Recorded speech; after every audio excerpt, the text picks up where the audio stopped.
It is Friday and the gang is all here. And we thank you for being here because we have a lot to talk about today. It is always something every Friday, so we're glad you're in the room. We do have a fantastic show today. So let's get perked up and ready to go. I'm going to look around the room. We have so many people here, so many friends, so many new people, and you're in the right place. I'm Catherine White, your host of the weekly Friday Power Lunch. And this show is bringing the guests, the issues, the action in one big room. We are amplifying the voice of the grassroots to get things done and to make politics fun. It is possible. We can do it. And so let's get to it. It's March 4th, 2022, and you are in the Friday Power Lunch. We're getting revved up this month for Women's History all month long. And let me just tell you a fun fact about women's history. Did you ever wonder why it's in March? Like, why wouldn't it be in August? Does it make sense? Anybody know in the chat? You want to put, why do we have Women's History Month in March? August makes sense. A lot of things were passed in August for women's rights and voting rights. So if anybody can see the chat, I would love to know if you can guess. Well, let's just say that women figured out that August is hot. And even, so they decided March had better weather. How about that? And it makes sense because, we don't like being all sweaty. So March really suits us. And it actually is when everything is blossoming. So I thought you'd love that fun fact. And so today we're going to actually be doing something fun to start out the show before we get into it. We have CJ, CRIM, filmmaker, general badass that documented our journey in the women's movement. Hello, CJ. How are you doing? Oh, fabulous. It's so great to be here. And I love that girl gang. And I love being here with this gang, this gang of badass women. Isn't it really? And men. And men. Oh, men are part of the gang, as we say. But what I love about CJ, people in the room have not heard of Resisterhood. And what I love about documenting women's history, you have done that in series of films and really documented our journey since 2017. We've had you on before, but now we want to do something special this month. So I want to make sure everybody in the room understands that you're in the right place because we are offering something really great. We're going to be partnering with you all month long. So why don't you tell us about real quick, a little bit about it, because we'll get to it throughout the whole show, what we're going to be doing with you this month. All right. That's great. And I think you were the one who said, women's history doesn't mean 40, 50 years ago. It can be 5 years ago. And that's really when Resisterhood started with the Women's March. And boy, did we make some history. The film follows women from the Women's March through the midterm elections. And that's why we're doing a huge push again before the midterms this year, because, wow, we need to get everybody out as big as we did, bigger than we did the last couple of elections.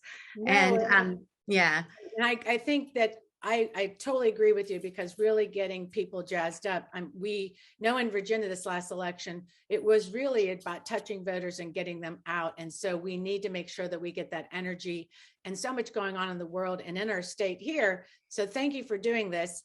So let's talk about this screening we're going to be doing. We're going to, with Resisterhood, we're going to have ability to put the link in the chat that people can buy a ticket. And it's like, how much are we charging for this ticket? And where does the money go?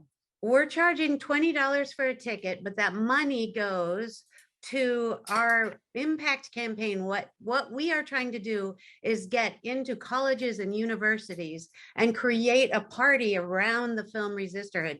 Get young people who are of voting age registered to vote, get them out, watch the film, be inspired, register, volunteer, and make sure they are in those polling places on, I think it's November 8th this year. Yeah, well, we know that getting together is definitely key, and talking about the issues and also getting revved up. So we're glad you're going to get revved up with us. I want to also say two things so people keep note of. We will do a special panel with you on March 18th with some of the people that are in the film, and that will be cool. And here is a little perk of being a Patreon. If I would say, make sure that you subscribe and support our work here, because put your money where it matters, as we say. And if you have done that, you will get a free ticket to Patreon. And that Robin is fiercely typing over there. I can hear her, and she will be sending out that link. You will be getting it today, and patrons will be receiving it. And just make sure you click on that and get in, and you will get to be able to live stream it at whenever you want, which is cool too. So, right? Yes, and so we're making it available. Buy a ticket if you're a Patreon. Just watch the film. We're going to have some of the amazing women featured in the film on the, is it the 18th? Yeah, 2 weeks from today. Yeah, 15th? 2 weeks from I don't today. know. Whatever And 2 weeks from today is. And I want to give a shout out to Taylor Whittington that's on your team. She's in the room. She'll be doing some games for us later at trivia games this month. So we're going to be having a lot of fun. So thank you, CJ. And just so people know, CJ, this isn't her only film. She has been telling stories for 3 decades. You have directed and produced several documentaries and won many awards. So thank you, CJ. Stick in the room. We'll see. We'll be playing with you all throughout the segment. So thank you. Thank you. All right, everybody. I'm glad you're settled in. I hope you got your coffee. You got maybe your lunch by your side. And I want to just make sure that you are following us on social media. We're going to put those links in the chat. We always appreciate that. And for the most fun is the after chat, that we will be able to do that today. And we know the show may go a little longer today, so prepare yourself. Make sure you have enough beverage by you, because we have some great guests here, and we want to make sure you do not miss one of those guests. So I want to say first, a big shout out to my team, the power crew, or not my team, the team that gets things done. Stare is here. Ambassador of Buzz, Robin, who makes it happen, show wizard, Heidi Dragneff, the social media diva, and Colleen Krana is back, our show intern, and we're just so happy she'll be doing one of the segments today for us. So we're so thrilled that she's with us. So thank you, team, for being in the room. So let's get it going. I want to say something. I'm going to introduce our guest real quick. You know, Representative Jennifer Wexton was supposed to be here. She may still try, but she is caught in traffic because of a car crash somewhere. So she is getting herself hopefully safely home. But you know, we have Senator Tim Kaine here, who has been called in, and Tim Kaine knows something about being stuck in traffic. That is right. So I would like to say that go through the list of our guests, and then we're going to go straight to the update. Many of you here I want to hear from Tim Kaine. So I want to welcome Lisa Herrick from 31st Street Swing Left. Lisa, how are you today? Glad to see you in the room. Thanks for having me. I'm excited to talk about what we're doing. Yeah, good. Awesome. And then we also have PRASIDHA Padmanabhan here from WHERE, which is Women for Education and Advocacy Rights. Thank you for being here. And her team from TJ at Thomas Jefferson will be here. So we're so thrilled about that. So thank you all. All right. So Senator Kaine, let's bring you up on the screen. And it's so great to see you. Thank you, Catherine. It's great. It's great to be here and not be in traffic, for sure. I know. And I'm so glad Jennifer, the Congresswoman, called you. And I love that kind of teamwork and spirit. And more than ever, we have to be connected and really helping each other. I know a lot of people are joining today because they're just so worried, beyond worried, terrified about what's happening with Ukraine. We're so happy you came to join, because we need to hear from a trusted source. There's so much going on. We're seeing stuff and being said, and we just need to know what is going on, and from you, and then we'll just talk a little bit about what we can help with or what we should be thinking about. So thank you, Senator. Hey, Catherine, and it's great to be here. And I just got another text from Jennifer who says she thinks she might be able to make it, even if we're accommodating. So thank you. And I'll just start by saying I'm really happy to be with you guys at the Power Lunch Nova Network. It's wonderful the way this is done. It's so fun the way you produce it every Friday. And then just one thing about Women's History Month, my wife and I, my wife Ann is my favorite public servant, and we've been reflecting that when we started in law school, there were no women on the U.S. Supreme Court, and there had never been a woman on the U.S. Supreme Court. And we're going to have 4 women on the Supreme Court. There's a lot of things that, are not going the way I wish they were, or they're not going quickly enough. But to go from, no women on the Supreme Court to 4 women on the Supreme Court in the course of my legal career is a wonderful bit of progress. So now let's do more. Okay. Well, I want to say thank you for mentioning that. We talked about that last week, and we have to keep mentioning it. Now, are you meeting with the justice? Yes. Ketanji Jackson, she is Ketanji Brown Jackson. She is meeting with the Judiciary Committee members first because they're going to have their hearing on, I think, the 24th of March. But I'm in the queue for once she's met the Judiciary Committee members. I want to meet with her. I have voted for her twice already for both a district and circuit court position, so I'm favorably inclined, but I definitely want to meet with her. That hearing is going to be really important. I wish we could do the floor vote in March during Women's History Month. I think the floor vote will probably be in early April, but at least the high-profile Judiciary Committee hearing is going to be, I think, the 24th of March. Well, it's important because it really, that look of that parity that we're getting to is important. So let's get to what we're here about the spotlight or the update on Ukraine. I know so much is changing every minute. So what is your latest? And give us just a comprehensive look at this. Yeah, this is a very, very tough situation, Catherine, because the Western allies, the Western democracies are pulling together in a way that we haven't for a generation. And yet it's not necessarily the case that it will have the result in the short term that we want, which is stopping a war in Ukraine so that innocent people are not, getting hurt so badly and getting killed and beautiful cities and communities destroyed. Vladimir Putin, in his mind, he looks at Ukraine. It should be part of Russia. He views the modern Russian nation beginning with the sort of Christianization that began in Crimea, which is sort of views that as part of the Russia historical project. And so he has not respected the sovereignty of Ukraine for a very long time, as we know, invading eastern Ukraine in 2014 and essentially taking over Donetsk and Luhansk. But what's happened since then, Catherine, is the Ukrainian people who many speak Russian, they have family in Russia, they've been pro-Russian over time. They've watched what Putin has done in Luhansk and Donetsk, and they've said, we don't want any of this. And so they've moved further and further toward Europe, wanting to get into the EU.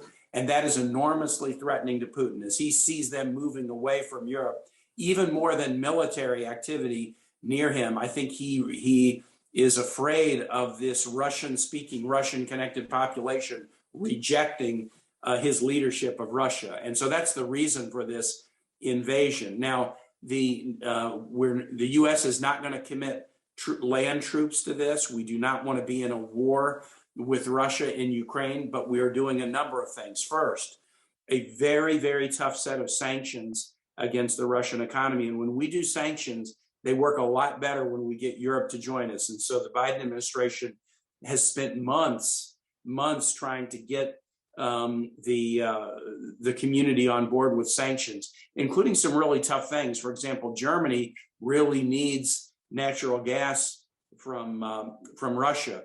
Germany is phasing out coal. Germany has phased out nuclear. They're good at alternative energy, but they do need other energy sources. But we were able to convince Germany to cancel this Nord Stream 2 pipeline, which is huge in its impact on Russia, but it also is a sacrifice for Germans. So sanctions are important. Humanitarian aid and military aid are important. We are giving defensive weapons and other military aid to Ukraine, but we need to be in humanitarian aid.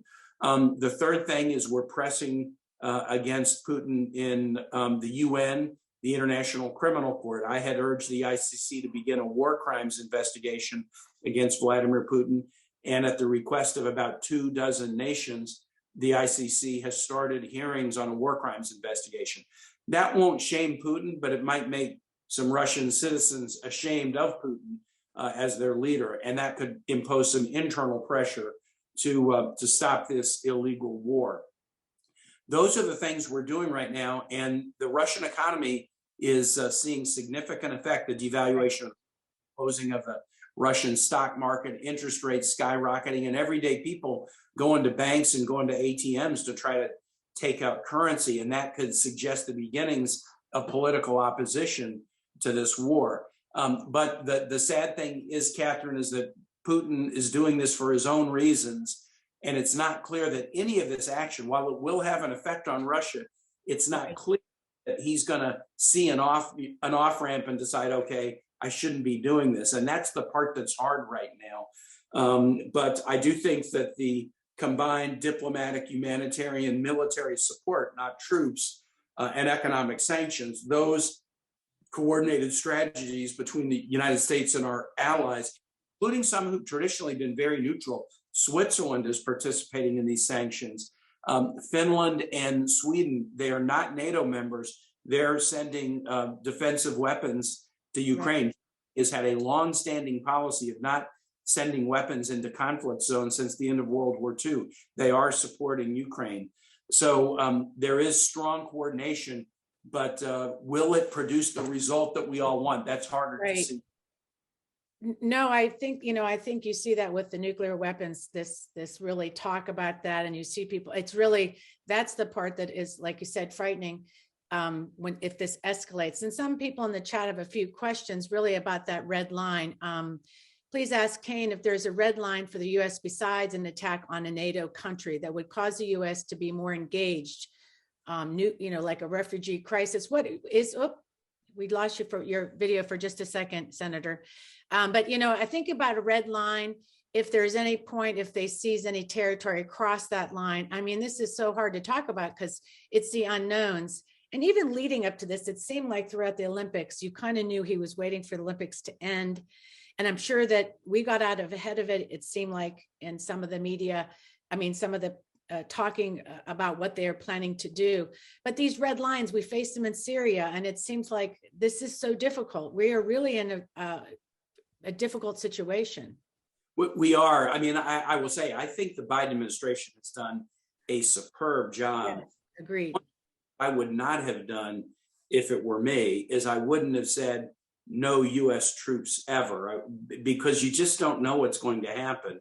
Right. And we don't want U.S. troops in fighting Russia and Ukraine. That's the last thing we want.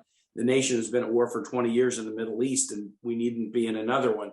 But when you take something off the table in advance, you just don't know what the circumstance is going to be tomorrow. Now, clearly, we do have a defense obligation to NATO allies. So if Putin were to expand this conflict, NATO Poland to Baltic nations, then we have a defense commitment to them. That is one of a number of things. It's not an automatic. What does that mean? You have to decide when there is an invasion or an incursion.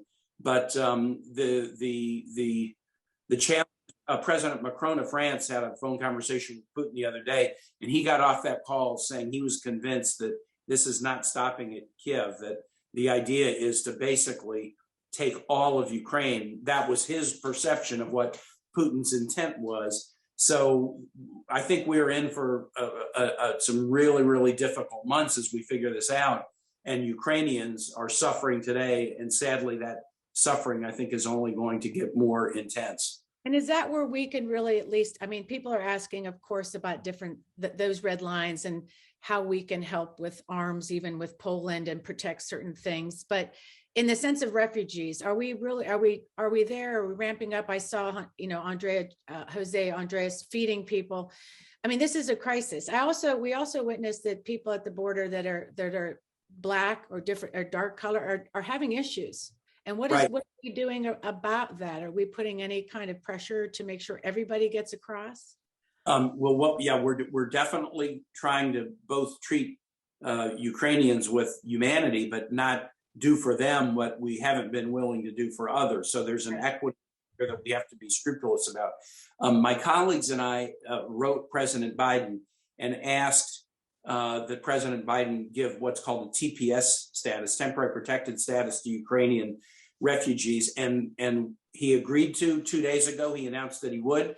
And we're already processing TPS applications. I was on the phone this morning with some lawyers who are already starting Ukrainian TPS recipients. As you know, TPS status has been granted to Hondurans and El Salvadorans, most recently to Venezuelans. There's nations in Africa that have TPS status right now. More than 500,000 people are in the United States with TPS status. What we've done with Afghans is we used a humanitarian parole. Parole doesn't, it's a word we use. It doesn't really fit. Doesn't sound good, right? 76,000 Afghans have come into the United States from September, in August and September, mostly on a 2-year humanitarian parole, and we will find a path forward for them after the 2 years. So, and then we need to do, a better job of just bringing some order to the situation at the border, and that's something that we have to do. Right. The nations being turned away while we're accepting Ukrainians, or others being turned away while we're accepting 76,000 Afghans. You have to figure out, okay, what's the equitable do here? And those are not easy questions. Yeah, and we can go on for a long time, because I just think about, we're still having, I know people in this group are helping these Afghans settle here, and we still don't have enough services and help for them. So it's just a world crisis when we see from Syria and so many refugees, and then destruction of towns and cities that then no longer could be inhabited. It's like we're sick. There's a sickness there with this war, and with, especially now with Russia making this huge move, which is just interesting. And I just want to say one thing. There's a lot of talk about Republicans' response to this, especially Lindsey Graham talking about assassination. And also you see the money funneling in. And we saw that back in 2016 when the Russians really attacked our integrity voting, our vote. They attacked our democracy with social media and disinformation. And this has been ramping up ever since. And you see this funneling and this really this shift with the Republican Party and embracing a little bit of the tactics of disinformation, and also money in the NRA account. There's money in McCarthy's account that was found, and he gave it back. But there's something is going on. That's the last word I want to give you. What is going on with this Republican Party and the Russian tactics and also money? Well, if you look at, really with Donald Trump, I mean, he loved the authoritarians because he was a would-be authoritarian. I mean, that's why he liked Putin. That's why he, tried to develop the relationship with Kim Jong-un. I mean, Donald Trump was a would-be dictator who tried to seize power and extend his term on January 6th, rather than allow a peaceful transfer of power. The first time that's happened in the nation. And it succeeded for a few hours. It didn't succeed at the end of the day, but it did stop the counting of the election. So there is this weird fascination that we see on the Republican side, not all Republicans, but some, with the dictatorial authoritarians. And then the other thing that President Trump did, and many of my colleagues went along with him in this, is they trashed alliances like NATO. So they were seeing up to dictators, and then they were shredding alliances, and whether it was questioning the viability of NATO or using national security waivers to impose tariffs on Canada and Mexico and Europe, who have been our national security partners. They're not our enemies. The Trump era really hurt these alliances in significant ways, but that's something that Joe Biden is really good at as a member and chair of the Foreign Relations Committee for many, many years. He understands the importance of these alliances, and you see even the sharing of the intelligence that the U.S. has done with our allied nations, that Right. they didn't know Putin was going to invade. They understood what he was doing in terms of troops, but they thought it was a show or it was an exercise.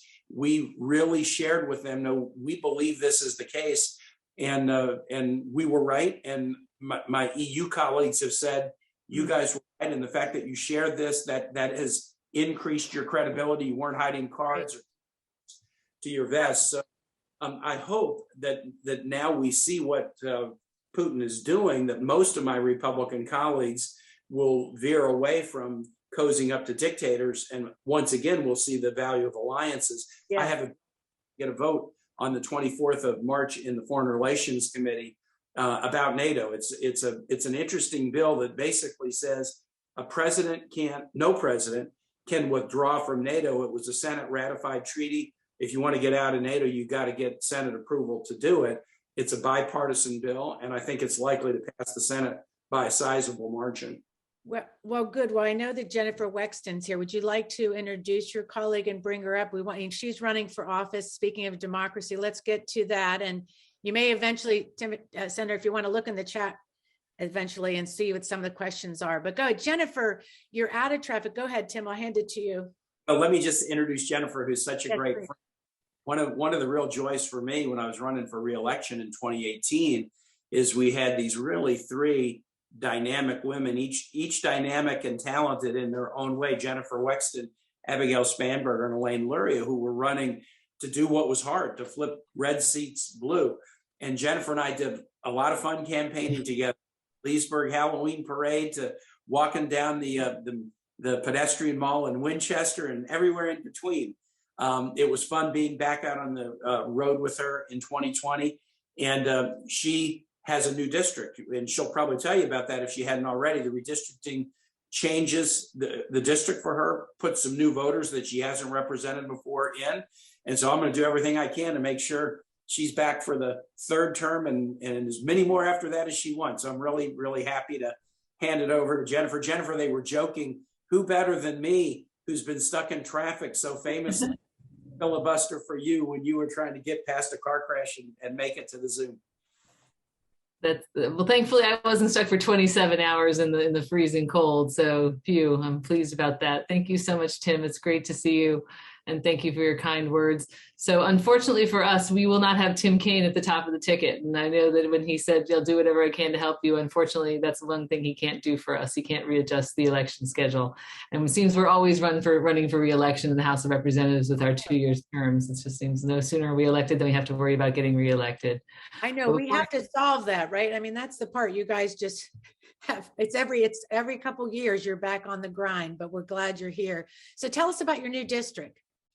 So my new district, it goes north to south instead of east to west. After many, many years of going, from east to west, it goes north to south. So I lose the western part of my district, which is Clark and Frederick counties, which everybody says, well, that's great because they're really red, but that's unfortunate for me because I've really made inroads there, and I actually outperformed Biden in a lot of that area. So I'm kind of disappointed about it. I really do love that area. I love Winchester, and even in Frederick and Clark, I had made good inroads. So I'm sad about that. Sad to lose you. That's the first thing they reached out. There's a group out there. They're like, they're just beside. They want to move now outside of. Well, you can tell them to move to Fauquier or Rappahannock, which I now have, which are just due south of Loudoun. So it starts in Loudoun. I've got 100% of Loudoun. It includes Fauquier, Rappahannock, and now Northern Prince William, which sounds really good, but unfortunately, Northern Prince William is also the part that I have is the part that's all represented by Republicans in the Board of Supervisors. Well, so, let me just tell a little story about you, because we went out there and we flipped Loudoun from red to blue, and you were part of that journey with us. So we have been especially protective of the 3 women we got elected in 2018, and continue to just the value of you being in Congress is just can't even be, just has to be just, yes, we have to make sure you're reelected.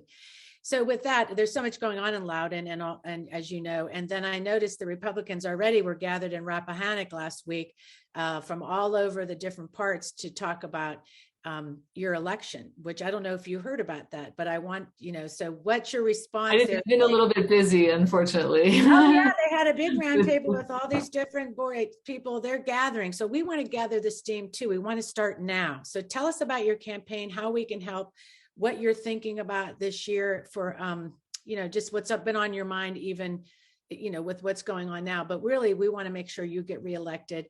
And we really feel like we need to get on doors now, no waiting. Absolutely. Well, yeah, and I'm certainly looking forward to having to reinvigorating our grassroots army and having a real field program this year, because that's something that was sorely lacking in 2020. Because unfortunately, with the presidential at the top of the ticket and then Mark Warner's campaign, we in Congress didn't really have as much of a say.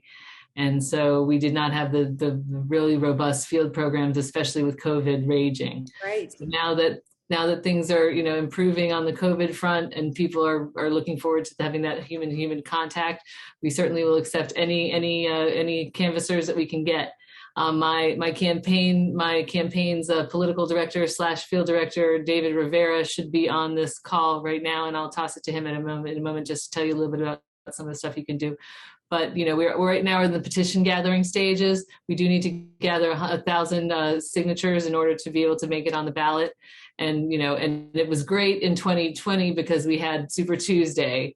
So we got, thousands of signatures, that was fantastic. Things were looking up so much. We collected, we needed 1,000 signatures. We had over 5,000 signatures. And we were just, and when COVID struck and everything basically closed down. So it was a very, very unpleasant election cycle. But now things are looking up. David's been collecting signatures from all around the district, and we've got people out in Fauquier, Rappahannock, Loudoun, and in a little bit of Fairfax, and also in northern Prince William collecting those signatures. Well, you have so if you're able to collect some signatures, it would be awesome. We can hook you up with a notary to get them notarized and everything. Yeah, we don't have to get too deep into it because we're on the power lunch. We'll talk about we're also starting to do meet and greets in the region, in the area. I'll be out in Fauquier County tomorrow, I guess, meeting and greeting with people. So really looking forward to that, and just really trying to get known in the district and get to know people. And also I can tell you, I've got some very, very enthusiastic Democrats in Fauquier who are really excited, as well as in That's what I'm saying. Rappahannock's a great county, but it's teeny tiny when it comes to population. It's only got about 7,500 registered voters. So yeah. So what we'd like to do for the Women's Summit this year is try to host like we did last time out in Loudoun, but go a little deeper out there and do our Women's Summit for Nova out by you to get that energy in your district. We'll do one in Elaine's and one in Abigail's. But I want to thank you for being here today. And you can have is Dustin here? Who's here to put all the information in the chat about how we can help you? And for Women's History Month, what are you doing? Do you have something that you have focused on for your election, or any way that you're thinking about celebrating? Well, for Women's History Month, I mean, every day should be Women's History Day, right? I mean, because we can get it done. But I plan to focus on some of the women who have really been groundbreaking and trailblazers for us here in Northern Virginia and beyond. So we've got so many of them. It's just a matter of trying to pick the right ones. So that's what we're going to be doing, and also working with our women to make sure that we highlight women's issues, things like domestic violence prevention, things like making sure that our schools stay open, and making sure that we have equal opportunity, equal pay for equal work, and that, that we get what we deserve. So, those are things that we'll be focusing on in the Democratic caucus. And I do hope that we're able to get some real successes and talk up some victories. Well, we're going to be going down to Richmond to rally for the ERA and equality, to make sure it's sort of like, it's always like that last slog for us. But I appreciate you bringing up all those issues that are so important to women and families, and for all the work you do. And we're going to be planning to make sure we hold events out there with you. So we're excited to get all of those women badasses together and get you elected and meet your new voters. So thank you, Jennifer, for being here. Well, thank you. And if I may just add one thing on the Ukraine situation really quickly. It is absolutely remarkable that Joe Biden has managed to bring the international community together as well as we have on these sanctions, and it really will impact Russia going forward, and it will impair their ability to conduct this war in perpetuity. But it's going to be really, really tough between now and when we're able to ultimately end this war in a way that is beneficial for everybody. So it's going to be ugly, and it's going to get expensive for everybody. And I just think that we all need to be ready to make some sacrifices in order to help ensure the freedom of people all across the globe. So I do hope that we're able to do that, and that everybody steels themselves, because this war is not going to be over quickly, and it's going to be very unpleasant for everybody. I'm glad you mentioned that about us we have to bear the cost. And I think, it's really hard to hear where people complain about it when we need to pull together more than ever, to do whatever we can. So I appreciate those comments. And stand with Ukraine. I'm so inspired by their courage, and by their sticking with it, and by their president and everything. So thank you guys so much for everything that you're doing. And never a dull moment for you. No, it's been quite a week. Through the insurrection on the Hill, and now this and everything else. So we'll see you. Godspeed. We'll see you. Maybe you'll come back in Women's History Month, where we can do something a little bit more in depth about you. Today's just rock and roll, and I'm glad you made it out of the car in the house. So thank you for showing up. So have a great one, and we'll enjoy the rest of your day. Thanks, guys. You too. Take it easy. So now, everybody, just take a breath. Wow, that was big. And Luis is here to just get the breath back into us about what we're going to do and continue to do to get into action. Thank you, Luis Zaborowski, the head of Grassroots Coalition. Thank you. Go ahead. Well, it's great to see everyone. And I'm going to take this back to focusing a little bit on Virginia. So you have seen me for the past couple months, and some of our other grassroots leaders come in and talk about what is happening in Richmond. What I'd like to say is we are almost done. It has been a long haul for 2 months, and I want to thank all of you. You were rock stars, those of you who took our calls to action, took them seriously. I don't have the final numbers, but it is in the thousands of emails that were sent to our legislators asking them to support legislation, progressive legislation that we cared about, but also asking them to vote against really bad bills. So the good news is a lot of those really bad bills were killed in the Senate. The Senate really stepped up like they said they would. And we are so happy that, many of those bills that were very concerning did not make it through the Senate. The downside, of course, is that many of our good bills that made it through the Senate then got killed in the House. So the ones that we really wanted to get passed as progressives didn't really make it through. That being said, there's some positives and negatives. So one of the negatives is there were a number of campaign finance bills that came out of the Senate that we were really excited about. And some of these were very low-hanging fruit about just sort of, cleaning up the process and, making sure that people couldn't use campaign finances for particular personal needs.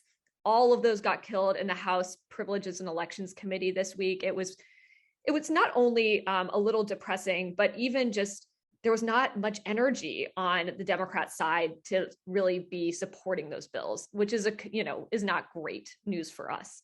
That being said, our bill on reforming the recall process, instead of getting killed in committee, was passed to consideration for next year with the idea that they will take time to study it.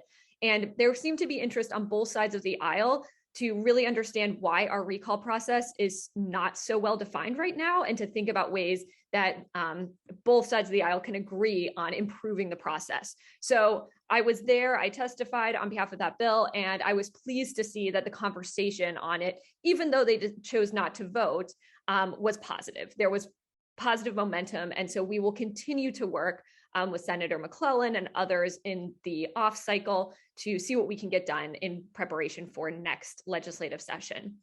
There is still one call to action left, and I'm going to put it in the chat. And this is a call to action on a funding bill for schools. And this is, something that hopefully, we're going to be able to get through, right? Because Youngkin ran on this issue. He ran on the issue of schools and the importance of, supporting schools. And so we're going to hold him and the Republicans to that. So if you can, please click on the link that I put in the chat and take action to make sure that the House votes for this bill. And the last thing I want to say is we're going to have our coalition meeting of the Virginia Grassroots Coalition on Sunday. We're going to spend some time debriefing the session so we really have a better sense from all of our people working on legislation, what worked, what didn't. And then we're also going to get a great update from our messaging working group on the letters to the editor that they've been working on. And finally, our guest speaker will be Jennifer Carroll Foy. So I will put the link to RSVP for the coalition meeting in the chat as well. So Catherine, back to you. Back to me. Okay. Well, okay. Let's add my spotlight up. Thank you, friend, for that. We're excited. We're going to go down next week. We hope, I don't know if you can join us, but we're going to raise some hell for equality and sort of, just in general, we need to get some muscle back on our leg to get out there and march and get excited. So thank you today, Louisa. And yeah, I'll be seeing you tomorrow in the meeting. And yeah, thank you. So just a good update for everybody in the room. Some of you, I know you tuned in on the later side, but I want to make sure that, we had a special segment today with Tim Kaine, and then the Congresswoman came in from even being stuck in traffic, made it. So our show's going to run a little late, but you do not want to miss the thing because we have some great guests, especially for activists in the room. Lisa Herrick is here from 31st String Suite Left, and she is going to talk about our work, and it's so engaging. I just don't want anybody to miss a thing, but I'm going to hand the next section over to Colleen Crana, who is our intern, who is going to do the next segment for us because we are getting revved up for Women's History. So Colleen, do you want to introduce your guests, and let's get your segment up? And I love having our platform with voices on for women doing powerful things. So thank you. And I'll go ahead and turn it over. Hi. It's okay. We'll bring everybody up. Don't worry, Colleen. Go ahead. Awesome. Awesome. Hi, everyone. So excited to be here and celebrate Women's History Month. We have a really great segment today. We actually have the founder and many members of the executive board of the Women for Education, Advocacy, and Rights organization, who has really made waves in Virginia and the Virginian education system and right here in Fairfax County locally. So I'm going to pass it over to Prasidha. Why don't you tell us a little bit about your organization and what sort of ignited this movement? Hi, everyone. Thank you so much for that great introduction. It's really, really great to be on here with all of you and my fellow board members at WARE. So yeah, I am the founder and president of WARE organization, which stands for Women for Education, Advocacy, and Rights, as Colleen mentioned. And a lot of the work we do has to do with bringing diverse women's history back into our education. It's really not a secret that our history education primarily focuses on the history of white men and men in power. And we really want to, write women back into our textbooks and our history and make sure that no perspectives or women's history is lost, and that every student in every classroom gets to learn equally about men and women. Yeah, that is fantastic. I mean, what a great movement. As we all know, that is definitely a major issue that faces so many education systems across the country. So I'd love to talk about your love for history. Sort of when did that begin? And have you always sort of been interested or passionate about how women have historically been left out of the conversation? I think for me personally, I have always been pretty interested in it, especially in elementary and middle school, I think is where my history interest really peaked. I just remember really enjoying history class because I've always really loved learning stories and reading stories. But my mom, I'm a first generation Indian American, and so my mom, being an Indian immigrant, has always really taught me about Indian history and Indian women, and learning that, and then coming into my classrooms in school and hearing about no women, and especially no women of color, always really bothered me. And I think in high school, when I realized how big of an impact this was having on our society and really manifesting with the amount of sexism that really runs rampant in our world and society, I realized that it was time to make a change based off of my love for history. That's fantastic. I mean, what a great way to, you're so passionate about this subject. We can all see that. So you attend Thomas Jefferson High School, which is a part of one of the largest school districts in the country. And so I'm wondering when did you feel that this movement was starting to gain traction, or you were starting to make an impact on the school district? Honestly, I would say that when I first, started the organization with the petition that we had, it was honestly, there was a lot of backlash that we faced. A lot of people were pretty negative towards the organization. I think anybody on our board can attest to that. But it was honestly pretty rough in the beginning. But eventually, a lot of people, and specifically educators and teachers in FCPS, started to realize how important this initiative was. And I think it was the educators who contacted us from FCPS who really started to, bring positivity towards the initiative and really make it take off in at least Virginia. Well, we are definitely great that you pushed through and did not listen to the backlash you faced, as this is such an important topic. And I kind of wanted to recognize here your executive board. Why did you feel it was important to have an executive board that was all full of students and not adults? I think that for me personally, when I started WARE, it was because I realized how lacking my education was. And I think that that was a very common narrative that I was seeing amongst all my students, and especially the 8 amazing students on our executive board.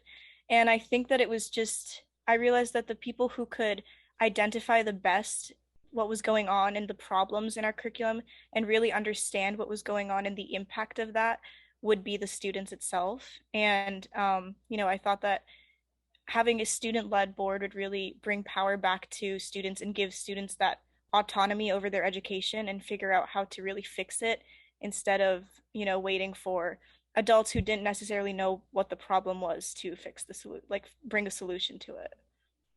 Of course, that makes perfect sense. I can definitely see how it's important to have the perspective of students who are being affected by this every day. So earlier this year, in January of this year, you were featured in a Washington Post article. How did it feel to be recognized at such a national level? It was pretty interesting. I would say it was definitely different from the backlash that I think the organization got in the beginning. I realized that people were actually taking it seriously and thought that it was very like a positive movement. And so it was definitely amazing to be recognized, have our whole organization be put in the spotlight in a national newspaper was definitely a big deal. And yeah, it was really exciting. Yeah. So, what are your plans for the future? Are you interested in continuing to expand this initiative to other parts of history that maybe aren't recognized in these educational programs? I think that our expansion really depends on, who's in our organization. And I really think that our educational initiatives have been taking off, and I hope that they can expand to other counties and hopefully, other districts in Virginia and other states across the country. And in terms of members, I think our member head Garv can tell you a little bit more about maybe how we want to expand there, what we're doing there. Yeah. So I think one of the biggest parts of where, and as Priscilla mentioned, is our members. And so although it's just we do have our executive board of 8 amazing students, where is also heavily focused on involving more people, because I think the whole important thing about like calls to actions is as much representation as possible, and we want as many people involved with our movement as possible. So I haven't checked recently, but the last time I checked, we had over 100 members as who worked with WHERE. And so what our members do is they just help us with anything that we do. So with our petition or with any initiatives that we do on social media or anything, they really just help. And so I think the biggest thing about having members is that really helps us get our message across. That really helps expand the mission of WHERE. And so I just love our member base so much. Yeah, that is fantastic. I mean, you guys are all so inspiring. Do you have any words of wisdom or anything you'd like to say to any young students who may be sharing these similar feelings of feeling like they are not represented in history, or kind of want to take action like this, but are afraid that they might not be taken seriously? I think that for me personally, I would say to just be assertive. I feel like often young girls, especially, are told to be apologetic or are conditioned to be apologetic about, just wanting to get their point across and have to keep saying things like, if that makes sense or I'm sorry. But I feel like we need to eliminate that narrative and make sure that young women and young children feel empowered to, get what they want out of their education and make sure that they are advocating for what they believe in. So I think that that's really important for young kids to learn and internalize. Yeah. Thank you so much. Your work is just so great. We love having you here. We're so excited that you were able to come join us, and we can't wait to see what you guys do next. So we wish you the best of luck. And before anybody leaves, a bossy adult is here. First of all, everybody in the room is inspired by you. We have so many activists that have been doing this their whole life. This is the future. I would like to give just a second for the board members to introduce themselves, and just, it's so great you're here as a team. Let's start with Crystal and then go around. Hi, my name is Crystal. I'm the social media head at WHERE. And I guess I joined because I've always loved learning about history.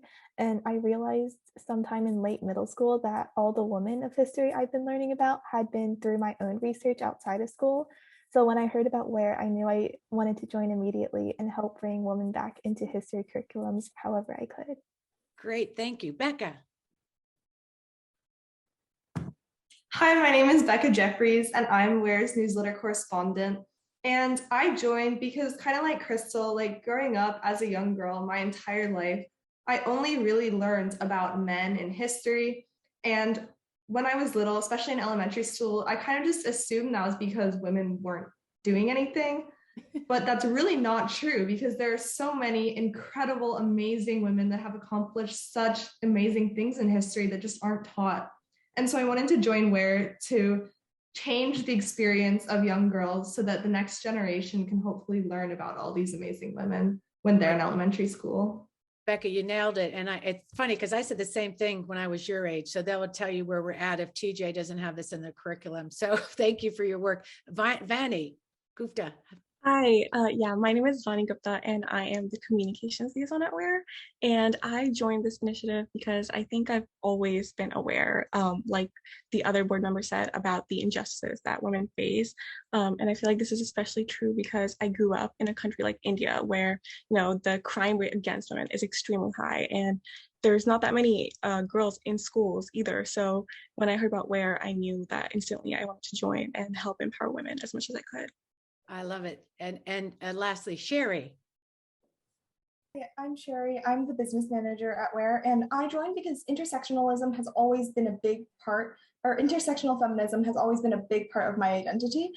Growing up in a Chinese American girl, it has always been a thing where I realized that I don't see many people who look like me in our history books or being taught at schools. So I wanted to do everything in my power as a student to highlight these women. I love it. And the room is just going crazy for you. They love it. There's a lot of women in the room that would love to support WARE. And if you do have a link for any kind of donations or any kind of mentoring or help, please let us know. Thank you all for being here. It's funny because I heard about PRASIDHA from my cousin in Tennessee, who called me in the morning. She heard you on NPR. So that will tell you that you're everybody working together, seeing this nice diverse team of a great team doing this is so spectacular for Women's History Month. Thank you, Colleen, our awesome. Thank you all for having us. Yeah, thank you. All right, everybody. I'm so excited to call Lisa up. Lisa Herrick, founder of 31st Street Swing Left. Lisa, I'm so glad you're in the room and you've been patient. We've had ourselves quite a program today. Yeah, it's been great. I've been fascinated from start to finish. The whole thing is wonderful. I mean, it's very inspiring to hear from everybody who's been here and to see all the people that are listening. So yeah. Thanks a lot. Well, I want to say, first, last, it doesn't matter where you are on the show. Every bit of it is really important, and especially for the work what we are into in this room is really making a difference, really reaching voters. We want to elect Democrats that's our job, because it's about our values and our issues. And I want to say that 31st Street Swing Left is one of our favorite powerhouse grassroots groups. We got started in 2017. A lot of groups did. So did you. Tell us your story about how you got started and tell us about your organization. Yeah. Like so many of us and all of you who are here, after Trump was elected, I was completely freaked out and despairing. I had never done anything in politics before. I'm a psychologist. I was never even really that interested in politics, but, as happened with so many people, so many women, that really was a moment for me. And I learned about Swing Left on Facebook.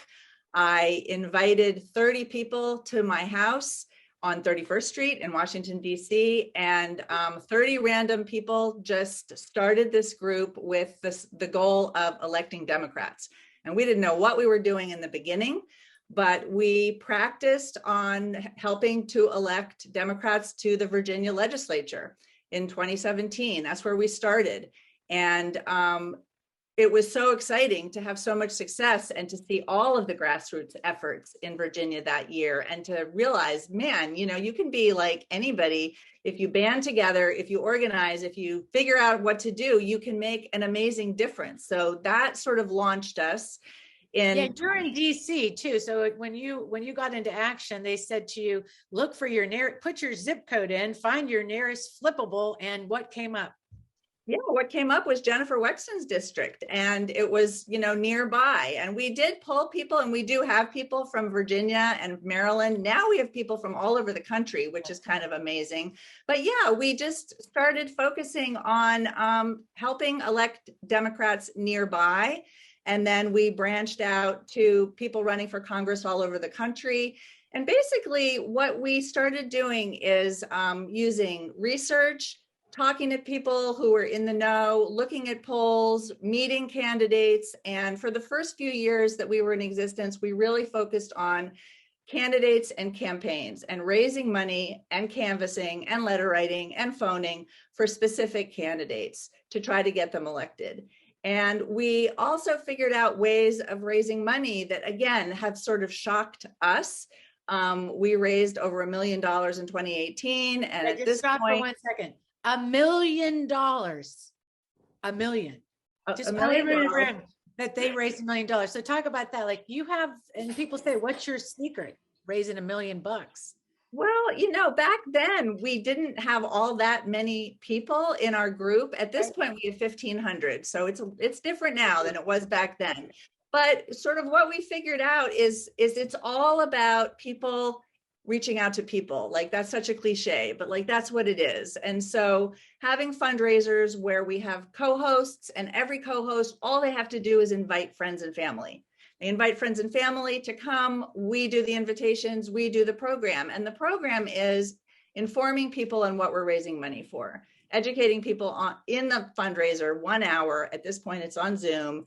Right. On what we're raising money for. And people get really inspired. They donate. We raise a lot of money in each fundraiser, and we have different projects that shift over time. So I don't know if I have time to talk about yes, what we're going to have time, because we're going to make time, because this is so important. And I really think it's one of the key things to Virginia being successful is really talking about this and getting into it, because we had Martha Lanning on a couple of weeks ago. Thanks to you. Martha's the former chair of the Wisconsin Party. Now she's running SPAN, which is the State Party Advancement Network that you're working with, and Virginia is not yet working with. And we think that's key. So I want to just send this message that what you're working on is where we need to go in the grassroots. So talk about, so we're talking to people about, you really are focusing now on two things, like canvassing and grassroots fundraising, and you're a powerhouse around that. And you also have talked about how you know, a lot of us are like, let's give money to candidates. Well, you're sort of thinking differently now. Let's talk about this evolution from where you were, like most groups, to where you found, I know Jim Shelton deserves a big call out. He's the big researcher, statistician, wonderful guy. So you really saw something that really needed to change, that really sucked, like this past year. Field organizing is so important. Canvassing and talking to voters is so important. Let's talk about where you really decided to do this in this evolution and change.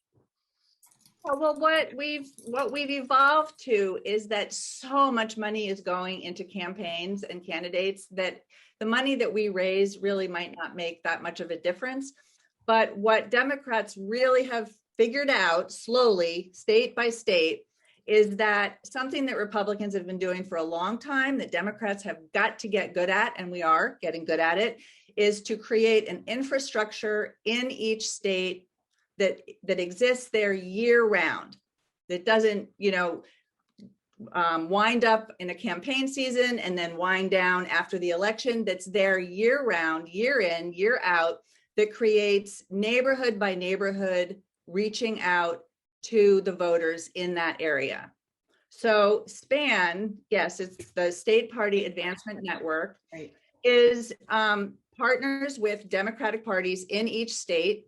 And 31st Street is currently focused on North Carolina, Pennsylvania, Georgia, and we did a big boost for Michigan a couple of months back. And what it does is it hires a small number of regional organizers, like a dozen for a state. We help raise the money to pay those regional organizers, and those regional organizers gather volunteers throughout their district who know the voters. These are people from the district. They know the voters, they know what they care about. They talk to them all year long. They don't talk to them to elect a specific candidate. They talk to them about, what do you care about? What do you need? What's important to you? What are you frustrated about? So that by the time the election rolls around, they know their voters. They can mobilize them. They know how to educate them. They know how to protect them. And then they know how to get them to the polls in time. And so SPAN is moving state to state to state. Right. 31st Street is raising money to launch these regional organizers. And then SPAN often can match what we raise to sort of literally double the money. And that's what we're doing right now, because we believe it's the most effective way to get Democrats and to get these key states, those Senate seats that we need, yes, the congressional seats that we need, and ultimately in 2024, right, Democrat only. Well, if anybody knows Jim, it's like Jim understands, he really researches and analyzes where that investment makes a difference. And I think for everybody in the room, we have to understand that, right? It's like, sometimes we saw this last campaign, a lot of money that sort of didn't build out an infrastructure. We didn't invest in field, they're gone. And we have to really, I think we can work with the party. You're working along with every Democratic party. You are investing in a certain amount of field organizers, kind of that Stacey Abrams kind of model, doing this, you know, really reaching voters. So I just think that is really important because, and we can just wrap up on this, it's the long game you're playing. It's the long game. Yeah. And the last thing I guess I would say to everybody here is we welcome new members. Like you don't have to have a lot of money. You don't have to promise to raise money. You don't have to do anything except come help us and we will find a way to use your energy. So anybody who's interested, please come join us. We welcome anybody, any age, from anywhere. Yes, I love it. And it's true. And the founder of 31st Street Swing Left, we love that you're here. You've just, and what I love is how we work together and you've empowered us and everybody in this room. And it's the way to go. And the long game, again, I was listening to a podcast. It is really true. We have to make these investments so we don't restart over and over. It's too exhausting. So thank you, Lisa, for being here. Stick around for the after chat if you have some time. People may have some questions. It's getting on 107. I knew we'd go a little over, but I want to make sure maybe people will want to learn a little bit more. So thank you for being here. Thank you. All right. So would it be fun, people in the room, if we did the same thing here? Maybe we can decide and work with the party. That is the future, my friends. So just setting that little blue seed out there. So before we go to credits and we go to the after chat, I want to say something really exciting. Robin, if you want to show the Rev'd Up for the ERA Equality event, you know, we got to make shit happen. We got to do stuff. And so I got to be in my bond a couple of weeks ago when the AG Menares decided to make some grandstand effort to pull Virginia out of the ERA. Well, a lot of women in Virginia, including myself, said, no effing way are we going to sit down and sit still. We're going to get revved up for equality, really show up and get people energized for this next election. So I can sort of see this on my screen a little bit. But anyhow, so this is, we're going to put the Eventbrite in the chat. This is basically the skinny. So next, the March 9th on the Wednesday, we're going to head down for a 5 p.m. happy hour at Shanae Irish Pub. And we hope that you'll join us there. It's 5 to 8. And that is just so because we have people traveling in from all over the state and traveling from all those states. So it's really a fun time to have a little happy hour, kick back, really catch up, and that would be fun. But the next day, March 10th, Thursday, we're going to start off with 8 a.m. legislative breakfast at the building right across the street that used to be the SunTrust building. We're going to have ourselves a breakfast together. Some legislators will stop by and we're going to get ourselves ready for the day. Oh, here comes Robin. She's going to show, oh, there's the beautiful thing we could read. And then Robin, if you want to go down to where the little breakfast is, we're going to have the breakfast together and then head over to the bell tower for the rally. We have senators and delegates showing up. We have about, I think, 75 to 80 people signed up already. Maybe we're getting to 100, but we are going to rally at the bell tower. We have Danica Rome, we have Dan Helmer, we have Jennifer McCullen, we have Jennifer Foy, we have so many great speakers and equality activists. Eileen Davis is in the room, Andrea Miller. We'll have Michelle Kalin, the former deputy solicitor general. You won't want to miss it. Come down with your megaphone, wear your swag, get your party pants on. Let's blow this thing up, as we say. That's March 9th and 10th. Okay, so I'll settle down now. I'm kind of got a little excited. But anyways, we're very excited because we really have to make sure that we crush the ballot box this November. So what next? Should we just go to the closing segment? I want to thank everybody for being here and stay in the room because we will do a spin in the after chat. For those who stay, we'll get a chance to win a prize. So I hope you do. Next week, we're going to continue with CJ and Resisterhood. We'll do some fun trivia game. And who do we have coming next week? Robin, what do we got up on the docket? We have Linda Hirschman, who wrote the book about abolitionists that is going to talk to us about all the parallels she sees in that. We're also going to have Bonnie Blaze, who's Becca Blaze, who's from Blue Bonnet. So it's going to be a great show. Yeah, we have the author and we Blue Bonnet. And there was one more I was trying to remember. There's 3 great guests. Anyways, don't worry about it. You'll get invited. So thank you for Jennifer Wexton, Congresswoman. We need to get her elected. Senator Tim Kaine, and also PRASIDHA and her executive board from for being here, and Lisa Herrick. Thank you so much. And CJ, let's roll it into the trailer of Resisterhood, if we can. I'm sorry, Robin, I just threw you off.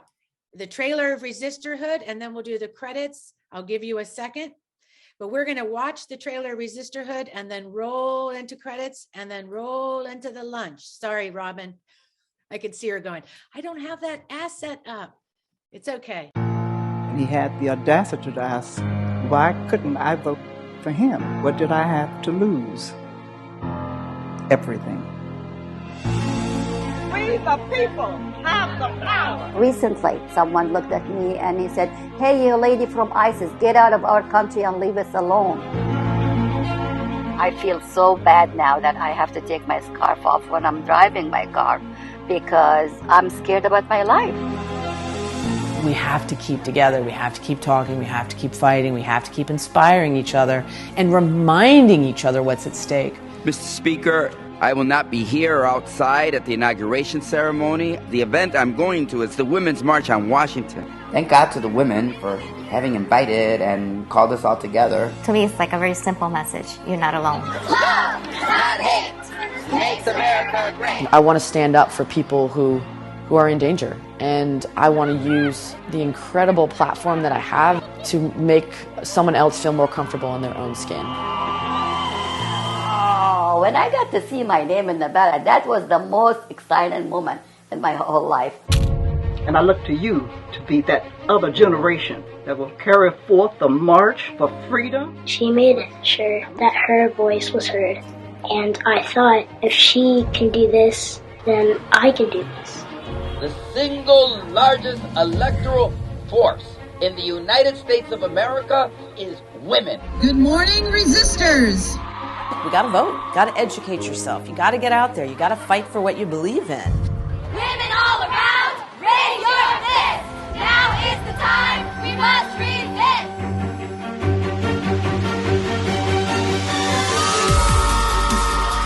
There's an incredible amount of opportunity now for all of us to rise up and to really stand for something. Let's rise up. Let's march on Washington. Our footsteps and our voices will be heard.